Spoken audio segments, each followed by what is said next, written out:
van Loggerenbergs, Henny van Loggerenberg, Katie, and then our eldest two is adopted, Nina and Milo, age 6 and 5. And then we have a long-term foster boy called Jaden. He's 2.5. We're looking into adopting him. And then we had our surprise package. We have twins. They started as safety care babies and now they're in short-term foster care with us. Stefan and Devan. That's us. What started us on this journey, there's no one starting point. It was more of a happening. There was a need that you've seen around, and then suddenly a shout out came from a friend, and when he looked at the picture he said, so we'll take him, and I looked at it and I said, yeah, well, why not? So, and that's how our journey started.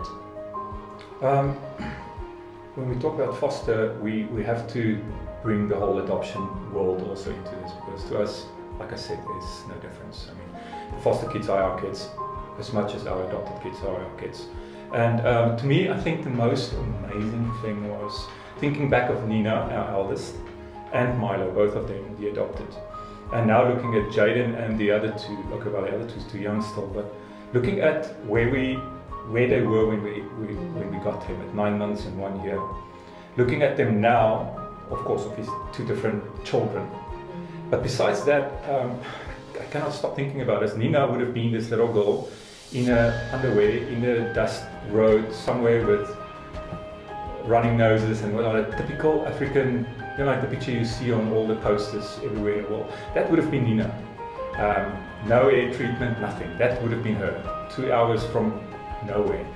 And just see the potential in Nina now, and the amazing intelligence, skill, and the talented girl she is now. She's an absolute fantastic dancer. Nobody would have known that there's a dancer running in the streets of nowhere until the day somebody pitched in and said, listen, who are you? Let's get the best from you, and let's provoke you, and let's just enhance and encourage the best in you. The same with Milo, super intelligent. And I'm just thinking how many intelligent, talented boys and girls are running around outside in the streets. Nobody's paying attention to them. Our focus usually would be food and clothes and maybe a house. And I'm just thinking, well, listen, there's much more than that. I mean, why can't we just pitch in and develop these children? They are the future. And yeah, so in our world, I mean, I am astonished by the way our kids developed, not only spiritually but mentally, and in all spheres of life, and the gifts inside. I mean, when you start paying attention to these children, you see a different world. You see gifts coming to life. I mean, that's it, because they feel at home, and it's their home, so they have the right to just explode and be themselves. And now, only now, you can see what God has created. And that's the one thing we are after. The same with Jaden. When we received him, it was a different story. But now we can already start seeing, listen, what God has imparted into this little boy's life. And I'm looking forward to see what's happening in the twins. Yeah, so it's awesome to see what God has done, and the difference a little bit of love can make. Through foster and adopting, we have realized some scriptures that you've never really understood kind of open up for you, because you've understood. I've started understanding God's love and the reality of, and the literal meaning of what He said. If you are accepted and adopted within His family, and you become His child. I've seen that with our children, that they might not have been born from us, they're not our genes, they're not our blood, but that child is ours, and we'll fight to the bone because that's our child. And we've realized when God said that we're His child and we have changed into His DNA, it's like, it's for real, because your foster child starts becoming you as much as any other child would. Would I recommend foster care to others? Absolutely, yes.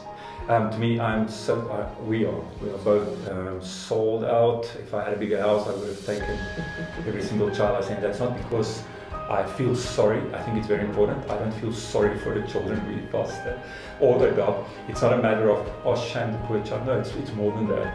It is all about destiny. It's about unlocking the gifts and the talents that's being imparted into this child's life. To us, every single person is given and planned and destined by God Himself. And to us, it's, listen, okay, if that is God's plan, if that is God's child, if He created this person, we need to unlock whatever has been locked in, because somewhere in there, there's a thing that's going to impact the world, and we need to discover what it is. So if nobody's going to pay attention to us, we cannot leave it up to a system. We dare not leave it up to a system. To me, it's, listen, everybody should embrace in some way or another imparting into these children's lives. And it's far more than just buying food. And I'm sorry to say that, but I think we've too long hide behind the scene and said, listen, no, I'm giving food, I'm giving clothes. It's more. Because clothing and food is not going to satisfy the child's gifting. It's not going to bring forth the one thing God has placed in that child. We need to discover, we need to disciple, we need to walk with this child. Wake up with him and go to bed with him tonight to understand what God has put into his life. And if we can understand that, we can change the world. Literally, we can change everything around us if we can change this child's life. That's why fostering is recommended. Yes, absolutely. Not recommended, it's a must.